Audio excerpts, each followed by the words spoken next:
कि नदियों के लहरों से डर कर नौका पार नहीं होती और कोशिश करने वालों की कभी हार नहीं होती। क्योंकि नदियों के लहरों से डर कर नौका पार नहीं होती और कोशिश करने वालों की कभी हार नहीं होती। असफलता एक चुनौती है, इसे स्वीकार करो। असफलता एक चुनौती है, इसे स्वीकार करो। देखो क्या कमी रह गया, उसमें सुधार करो।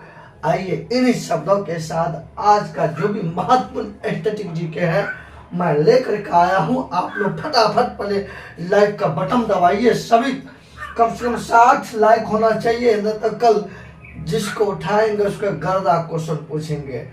हाँ, क्वेश्चन से बचना है तो लाइक का बटन दबाना है, समझ गए। आइए आज का सेशन शुरू करते हैं कि मोदी बेलो। आइए 2 अक्टूबर को अहिंसा दिवस मनाया जाता है महात्मा गांधी के जन्मदिन पर।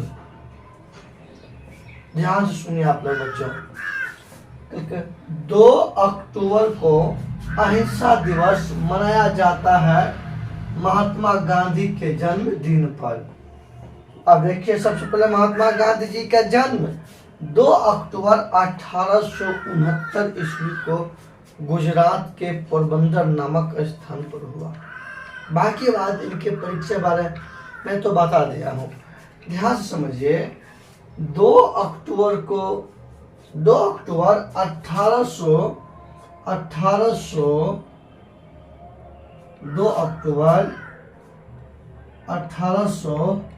1869 ईस्वी को महात्मा गांधी जी का जन्म हुआ गुजरात के पोरबंदर नामक स्थान पर।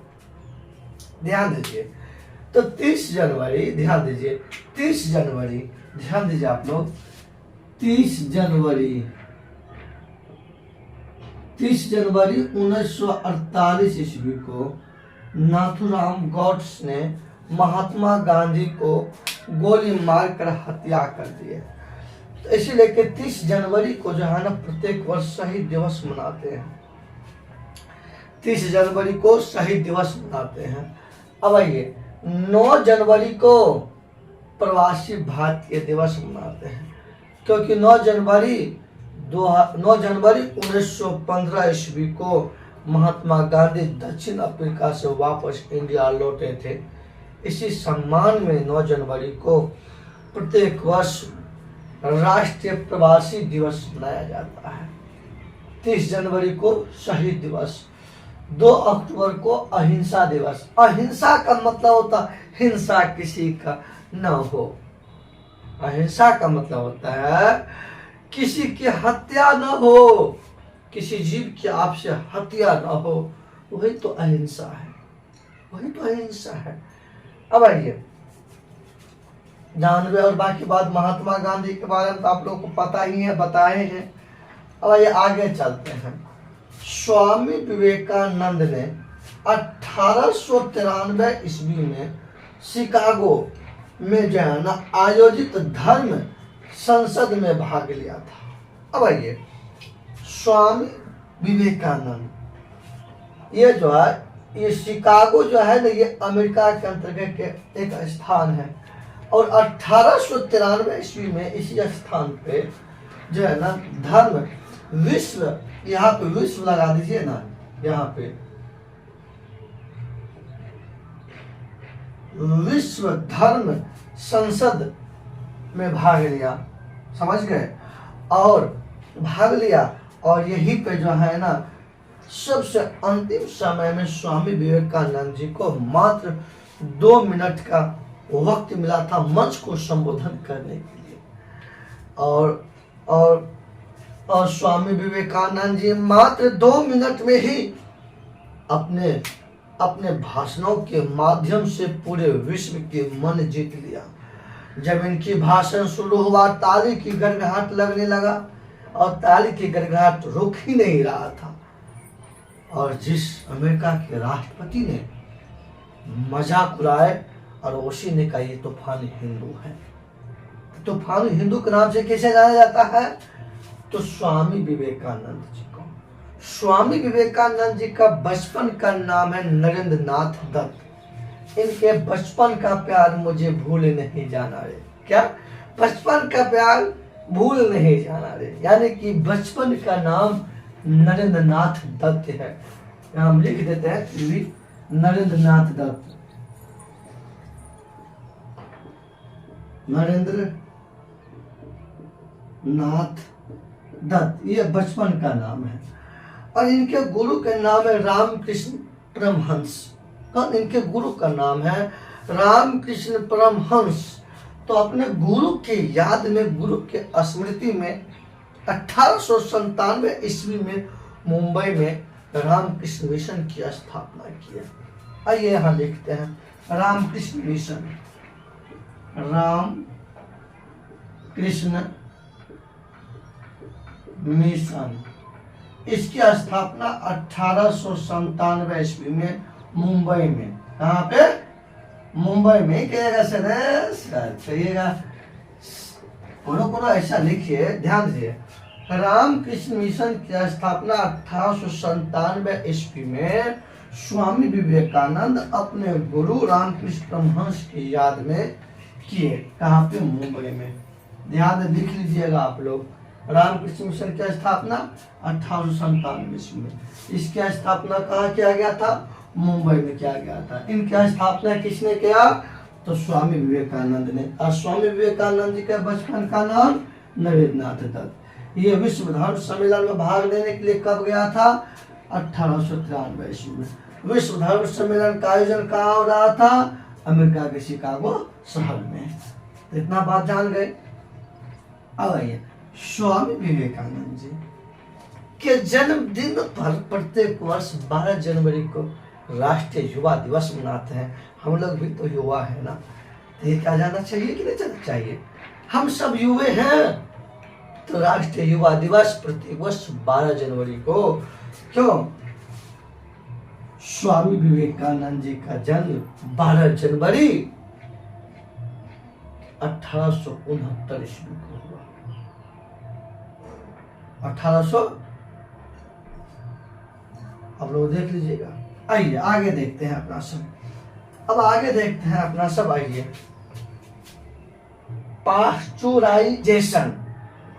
पाश्चुराइजेशन प्रक्रिया।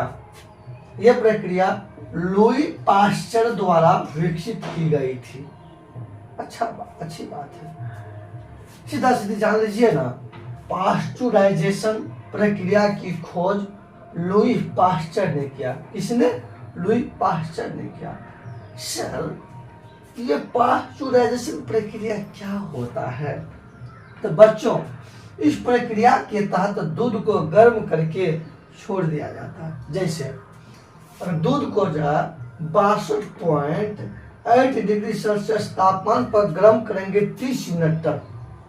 गर्म करके छोड़ देंगे और धीरे धीरे ठंडा हो जाएगा, तो दूध हो जाता है पाश्चुर। तो वो दूध पाश्चुराइजेशन कहलाता है। और वह दूध जल्दी खराब नहीं होता है और लंबा समय तक वो सुरक्षित रहता है। समझ गए ना? अगर दूध को आप लोग को 71.7 डिग्री सेल्सियस तापमान पर अगर गर्म करते हैं, कितना? 15 सेकेंड, तो दूध को गर्म करके छोड़ दीजिए और दूध धीरे धीरे गर्म ठंडा हो जाएंगे और उसके बाद दूध पाश्चुराइजेशन हो कहलाएगा और ये दूध लंबा समय तक रहेगा और खराब नहीं होगा। यही है पाश्चुराइजेशन प्रक्रिया। और ये प्रक्रिया किसने खोज की? लुई पाश्चर ने। बस समझने में कोई दिक्कत नहीं, मैं आराम से समझा रहा हूँ। और आराम से आप लाइक का बटन भी दबाइए, कमेंट भी कीजिए। आइए आगे देखते हैं अपना सब। रिकेट्स, ये रिकेट्स रोग बच्चों में होता है। रिकेट्स रोग बच्चों में होता है विटामिन डी की कमी के कारण। मतलब बच्चों में जो है कहता है रिकेट्स रोग बच्चों में होता है विटामिन डी की कमी के कारण। अब रिकेट्स रोग एक प्रकार की सूखा रोग होता है। क्या होता है? सूखा रोग होता है। देखिएगा बच्चों का हाथ पांव फूल जाएगा, पेट फूल जाएगा, इससे है? हाथ पांव सूख जाएगा और पेट तो फूल जाएगा। यही होता है रिकेट्स रोग। क्या होता है? रिकेट्स रोग कहलाता है। समझ गए? ये बच्चों को कुपोषण का शिकार हो जाता है। और इस प्रकार के रोग विटामिन डी के कमी। अब विटामिन डी का रासायनिक नाम है कैल्सीफेरॉल। लिख लो बाबा, लिख लो। हमको देखने से क्या मिलेगा? कुछ हम सुन के तो लिखो जो बात मैं सुना रहा हूँ। आइए, विटामिन डी का रासायनिक नाम, इसका रासायनिक नाम यहाँ लिख रहा हूँ। इसका रासायनिक नाम कैल्सीफेरॉल। कैल्सीफेरॉल। हम कल पूछेंगे क्लास में किस विटामिन का रासायनिक नाम कैल्सीफेरॉल है, तो आप लोग बताइएगा डी। हाँ, अब विटामिन डी का प्राप्त कहाँ से आपको डी का मतलब विटामिन डी कहाँ से आपको प्राप्त होगा? तो विटामिन डी का प्राप्त सबसे अच्छा स्रोत है सूर्य की प्रकाश।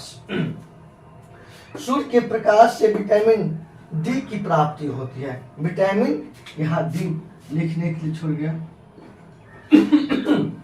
विटामिन डी की प्राप्ति होती है इसके सूर्य की प्रकाश से। और सूर्य की प्रकाश में आपको क्या मतलब 8 बजे तक या 8 बजे से पहले के सूर्य की प्रकाश लगाइए। उसके बाद की प्रकाश, अगर 8 के बाद अगर आप धूप में बैठ रहे हैं तो उससे आपको विटामिन डी प्राप्त नहीं होगा, उल्टे आपका ले लेगा। उससे पहले का जो धूप होता है ना, उससे हमारे शरीर को विटामिन डी की प्राप्ति होता है। ठीक।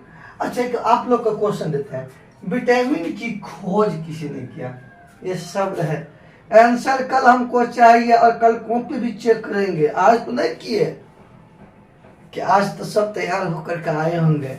हम भी कम तेज नहीं है, आप लोग तेज तो हम भी महातेज।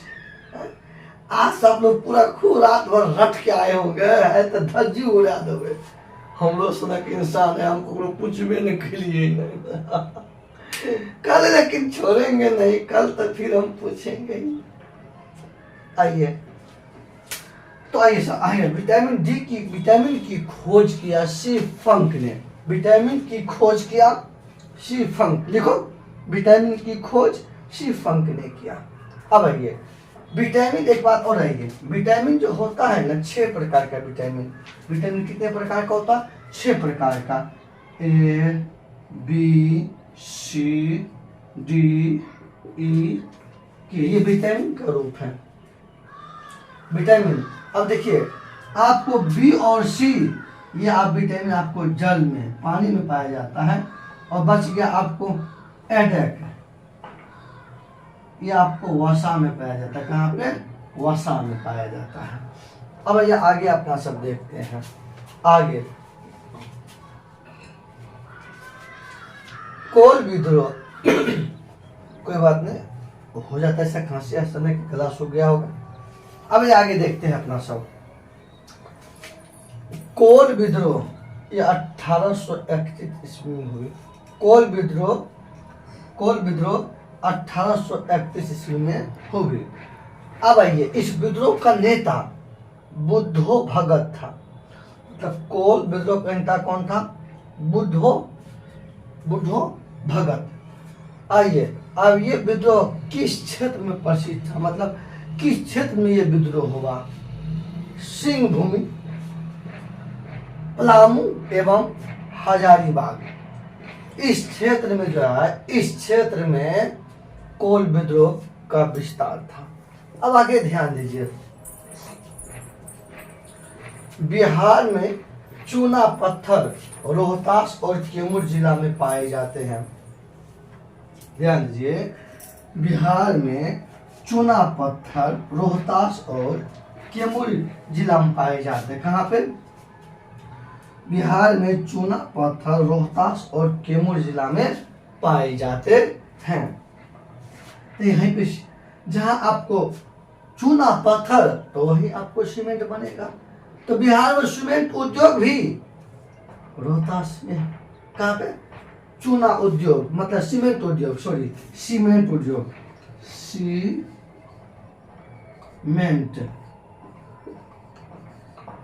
उद्योग। बिहार में सीमेंट उद्योग रोहतास में स्थित है। कहाँ पर? रोहतास में स्थित है। चलिए सबसे पहले आप लोग स्क्रीनशॉट लीजिए, उसके बाद मैं आगे बताता हूँ। अब आप लोग स्क्रीनशॉट ले लिए होंगे तो अब आइए थोड़ा सा सार बिंदु समझते हैं। एक लाइन में 2 अक्टूबर को अहिंसा दिवस मनाया जाता है महात्मा गांधी के जन्मदिन पर। महात्मा गांधी का जन्म 2 अक्टूबर 1869 ईस्वी को हुआ। महात्मा गांधी के मतलब 30 जनवरी 1948 ईस्वी को इनका शहीद हो गए, मतलब गोली मारकर नाथूराम गोडसे ने हत्या कर दिए।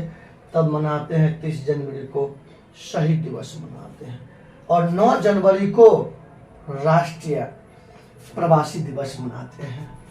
स्वामी विवेकानंद 1893 ईस्वी में शिकागो में आयोजित विश्व धर्म संसद में भाग लिया था, और ये शिकागो अमेरिका के अंतर्गत है। इनके बचपन के नाम नरेंद्र नाथ दत्त। यह रामकृष्ण मिशन की स्थापना 1897 ईस्वी में मुंबई में की। ठीक।